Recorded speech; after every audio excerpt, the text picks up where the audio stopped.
Welcome to learning मित्रम। आज हम class 6 की एनसीईआरटी के हिस्ट्री के बुक का एक्सरसाइज 1 के क्वेश्चन आंसर को डिस्कस करेंगे। इसकी थ्योरी हमने देख ली है। जिन लोगों ने इसकी थ्योरी नहीं देखी है वह पहले इसकी थ्योरी देखें ताकि आपको क्वेश्चन आंसर बेहतर ढंग से समझ में आ सके।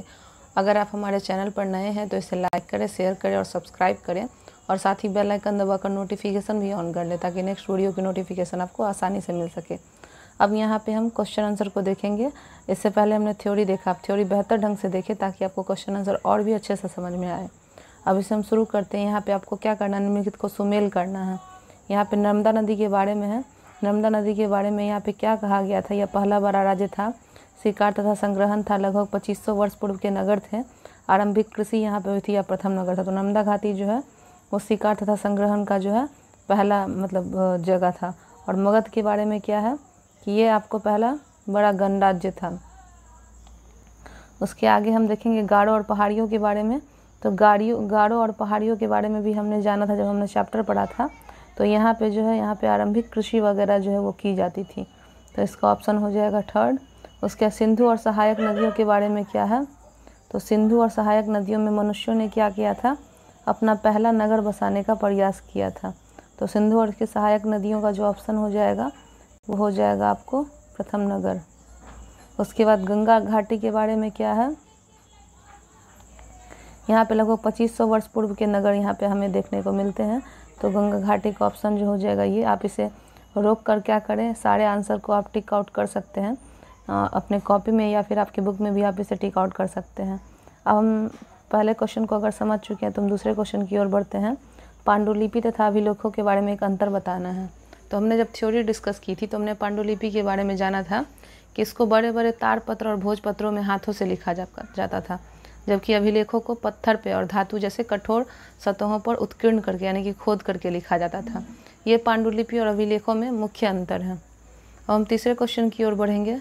रसीदा के प्रश्न को फिर से पढ़ें, इसे क्या उत्तर हो सकते हैं। रसीदा के प्रश्न को हमने फर्स्ट पृष्ठ पे ही जाना था कि रसीदा जो है वो न्यूज़ पढ़ती है और न्यूज़ के बारे में सोचती है कि हमें जो है 500 वर्षों पूर्व या 5000 वर्ष चीज़ों की जानकारी कैसे मिलेगी। तो हमें अपने अतीत की जानकारी जो है वो पांडुलिपि और अभिलेखों का अध्ययन करके जानकारी प्राप्त की जा सकती है। आप इसके क्वेश्चन को फर्स्ट पृष्ठ पर पढ़ सकते हैं।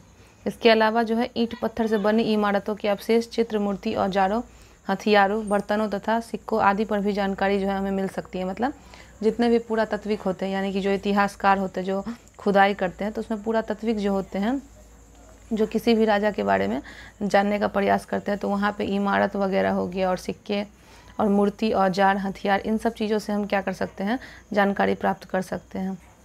अब हम 4 क्वेश्चन की ओर चलेंगे। पुरातात्विकों द्वारा पाई जाने वाली सभी वस्तुओं की एक सूची बनाना है।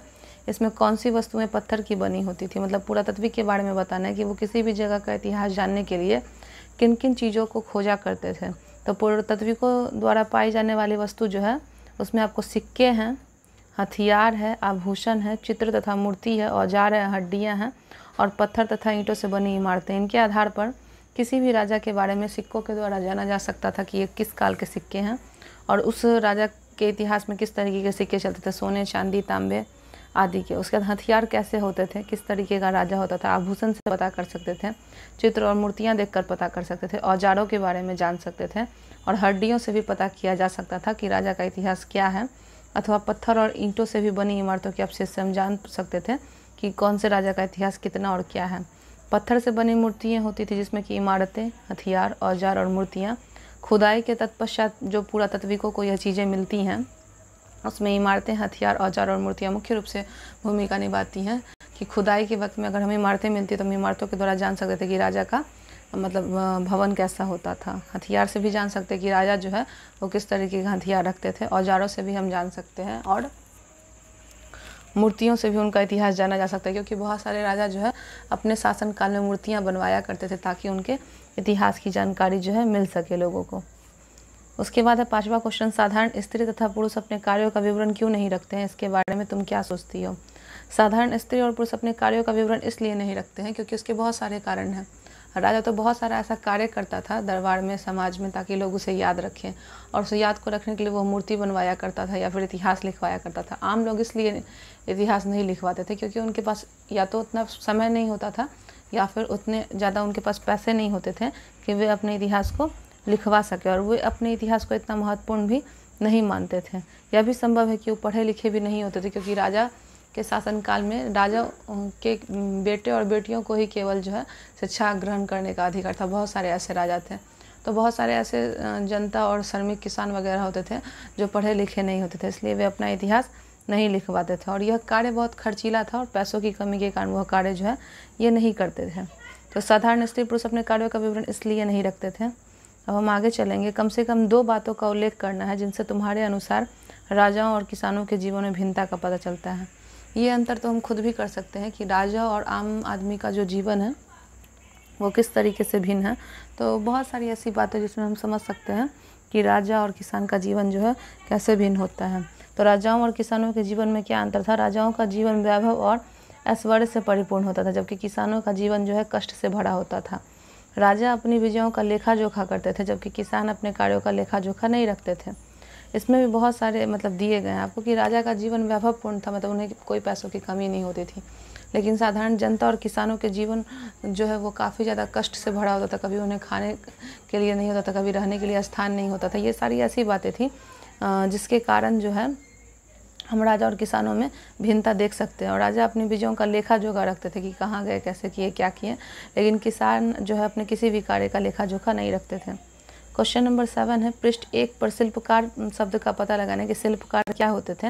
आज प्रचलित कम से कम 5 शिल्पकारों के नाम बताएं। इसमें स्त्री पुरुष और स्त्री व पुरुष दोनों होते हैं। इनके बारे में शिल्पकार सबसे पहले आप जान लीजिए क्या होता है। जो मूर्ति, बर्तन, नक्काशी वगैरह या कोई भी डिजाइनिंग तरीके का कार्य करते हैं, भवन वगैरह पे जो डिजाइन वगैरह उत्कीर्ण होता है, उनको हम शिल्पकार कहते हैं। तो इसमें कौन कौन सी ऐसी चीज़ें हैं उसके बारे में हम जानेंगे। हस्तशिल्प हाथ से बनी चीज़ों में स्त्री और पुरुष दोनों होते थे, अभी भी हैं। भवन शिल्प में आपको केवल पुरुष दिखाई देते हैं, महिला आपको नहीं दिखाई देती हैं। मूर्ति शिल्प में आपको ज़्यादातर स्त्री और पुरुष दोनों दिखाई पड़ते हैं। काष्ठ शिल्प में पुरुष दिखाई पड़ते हैं, महिलाएं नहीं दिखाई पड़ती हैं। चर्म शिल्प में पुरुष दिखाई पड़ते हैं, महिलाएं नहीं दिखाई पड़ती। लेकिन अगर हम अभी की समाज की तुलना करें तो इन सब चीज़ों में कोई अंतर नहीं है। स्त्री और पुरुष क्या करते हैं? दोनों कार्य करते हैं। अगला है और आखिरी क्वेश्चन है 8, अतीत में पुस्तकें किन किन पर लिखी होती थी? तुम इनमें से किन पुस्तकों को पढ़ना पसंद करोगी? अतीत में पुस्तकें निम्नलिखित विषयों पर लिखी जाती थी: धार्मिक मान्यताओं व व्यवहारों पर, राजाओं के जीवन पर, औषधियों तथा विज्ञान पर, और एक आखिरी है महाकाव्य, कविताएं तथा नाटक रस पर। अतीत में जो पुस्तकें लिखी जाती थी उनके पीछे कारण क्या था कि धर्म कैसे होते थे, धर्म को ज़्यादा वैल्यू दिया जाता था, लोग किस तरीके से व्यवहार करते थे, इन सब चीज़ों के ऊपर पुस्तकें लिखी जाती थी कि कौन से राजा के दरबार में किस तरीके का धर्म था और जटिल था या आसान था, ये सब बातों पर लिखा जाता था। ईश्वर के बारे में या कोई भी धर्म के भगवान के बारे में। राजा जो है अपनी जीवनी का इतिहास लिखवाया करते थे कि वो किस तरीके का जीवन जीते थे, उनका समाज कैसा होता था, उनमें जनता कैसे होती थी, कैसे रहती थी, क्या शौक सुविधाएं थी, किस तरीके से लोग अपना जीवन यापन करते थे। राजा के युद्ध के बारे में, विजय के बारे में इतिहास लिखा जाता था। औषधियों और विज्ञान पर कि किस दवाई की खोज कब की गई होगी, किस बीमारी के लिए कौन सा दवाई दिया जाता होगा, किस दवाई को खोजने वाले व्यक्ति कौन थे और कौन सी दवाई कहाँ पे मिलती थी। तो औषधियों तथा विज्ञान पर भी कि किस काल में कौन सा आविष्कार किया गया, इन सब चीज़ों का इतिहास अभी भी हम देखते हैं और पहले भी लिखा जाता था।